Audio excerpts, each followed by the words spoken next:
Hofu na taharuki kubwa imetanda katika sekta ya habari kufuatia tukio la kusikitisha ambapo kituo cha matangazo na uzalishaji wa maudhui cha Furaha Media kimevamiwa na kundi la watu zaidi ya 40 wasiojulikana wakiwa wamejihami kwa silaha za moto.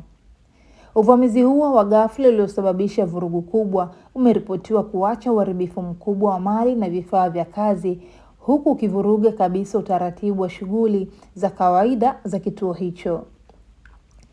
Taarifa rasmi ya media hiyo iliyochapishwa kwenye ukurasa rasmi wa Instagram umeeleza kuwa uvamizi huo ulikuwa wa kushtukiza na uliojaa vitisho vikubwa, jambo lililotengeneza mazingira ya uoga kwa wafanyakazi waliokuwepo kazini pamoja na wakazi wa maeneo ya jirani ambao walishuhudia kundi hilo likitekeleza uhalifu huo bila uoga.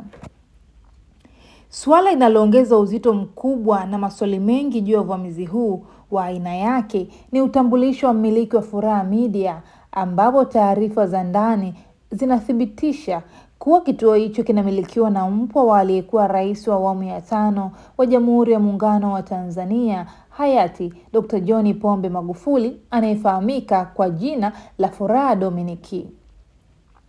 Hatua hii imezua mijadala mikali kwenye majukwaa ya kijamii na kiusalama nchini, huku wengi wakijiuliza iwapo uvamizi huo una nia ya kihalifu ya kawaida au unalenga masuala ya kisiasa na kisasi kutokana na ushawishi wa kifamilia wa mmiliki huyo ambaye anahusishwa na mmoja wa viongozi wenye ushawishi mkubwa katika historia ya nchi ya Tanzania.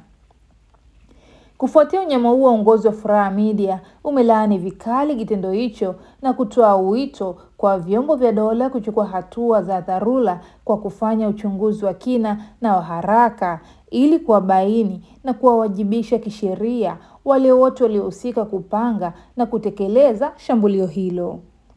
Aidha, uongozi wa kituo hicho umetoa wito kwa mwananchi yeyote mwenye taarifa za siri au zinazoweza kusaidia kuwatia nguvuni uhalifu wao kuziwasilisha mara moja kwenye vyombo vya usalama, huku akisisitiza kuwa watasimama imara na kuendelea kushirikiana kwa karibu na vyombo vya dola ili kuhakikisha haki inatendeka na usalama wa vyombo vya habari nchini unalindwa kikamilifu, wakati huu ambapo vyombo vya ulinzi bado havijatoa taarifa rasmi.